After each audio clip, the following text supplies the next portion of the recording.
Good morning, gardeners. And you might not be able to see me the whole way, my face or whatever, but I'm not really interested in that because today I want to talk about planting tomatoes with blueberries. Last year I did this and it was very successful.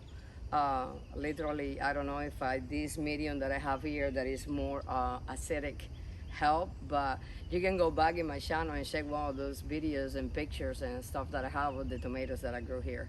So this year I'm gonna do the same thing, and then I'm gonna transplant these tomatoes right here. And these ones are F91 F1 hybrid, and they're like not like really beefsteak tomato, but they're a decent size, and they're determined. So they grow and they produce, and it's not like they indeterminate that keep going and going and going. But in my experience, determined tomatoes have done well for me, and they're produced for several months. So don't get too discouraged with the determined word when it comes to tomatoes, because sometimes they don't give you all at once. So this is what I'm gonna do. I'm actually gonna plant one right here that I have more space, and then I want to tell you the things that I do.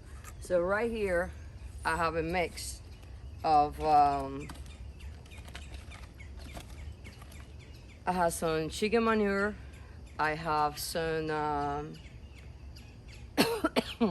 Jesus, that thing is powdery. Oh Lord, I totally forgot the name of it. It's not Jackson, it's lime, lime, the lime. Because you want to give that tomato the best start possible, even though this is very amended. I want to make sure it's no calcium deficiency. It doesn't have no issues, to growing at the beginning with the nitrogen. So this is what I'm gonna use in each of the planting holes. And also, I mix some compost with peat moss and perlite. I just prepare that because when I put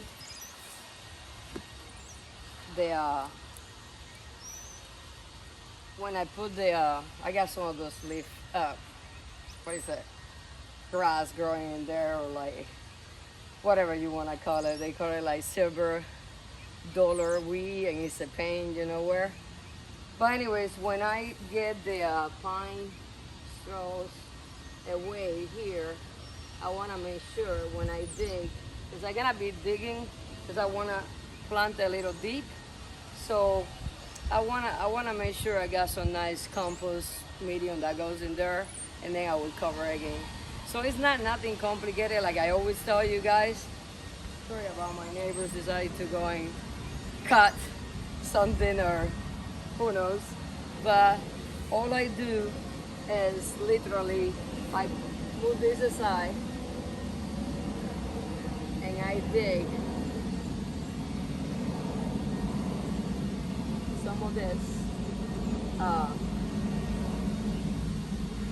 soil away, because I like to plant my tomatoes as deep as I can. The deeper, in my experience, has been the better. So I'm gonna do this,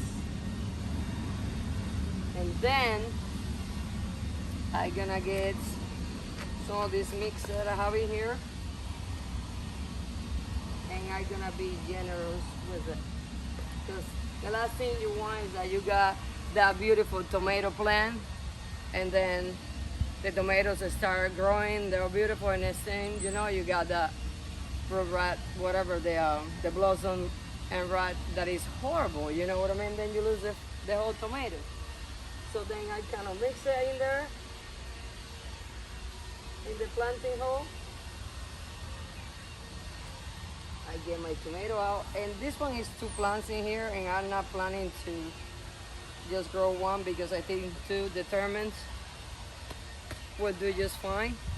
And you see, you wanna plant your tomatoes right when they start doing this. You don't want them to be root bound, because then it's gonna be difficult, and it's not gonna be a healthy plant. You can tell I've been growing this for like, I would say like a month and a half. So literally, just put it in here. The deeper, I mean, like I told you guys, the deeper that you can do it, the better. And then what I'm gonna do is I just gonna come with this nice soil. And I just gonna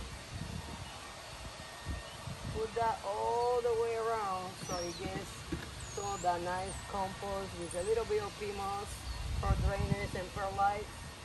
And then you stuck it in the best you can, very tight, and then I come back and put the other soil that wasn't there before. I put a little bit of my organic fertilizer. This is what I use most of the time. And it says 3, but it is a really good 3-5-5, and that's what you want. You don't want a lot of nitrogen because you want fruit. So you want to go with a higher potassium and phosphorus. And I literally just sprinkle a little bit around the area. And I finish with more of my compost.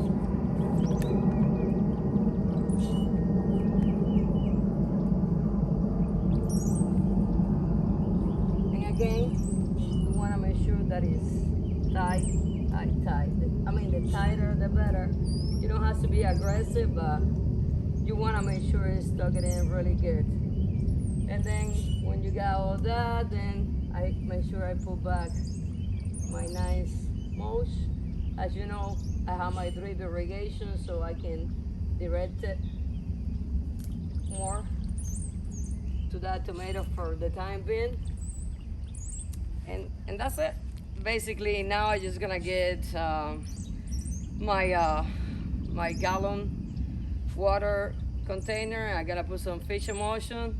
I'm gonna give it some fish emulsion, and then I'm gonna put this guy in here, so that way I don't wait to the last minute that I start growing and then I have no support. I give it the support since day one. And then as it grows, it has enough support. It doesn't look pretty, but it gave me more than 40 tomatoes last year. As always, if you have any questions, please let me know. Thank you for your time. If you think this is good, just please like and subscribe. And if you live in Florida or Central Florida, go with the hybrids.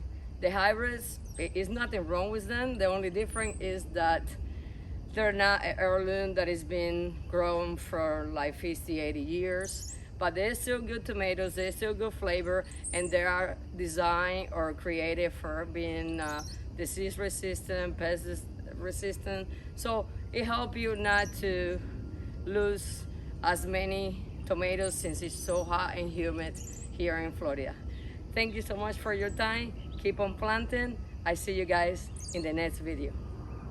Bye now.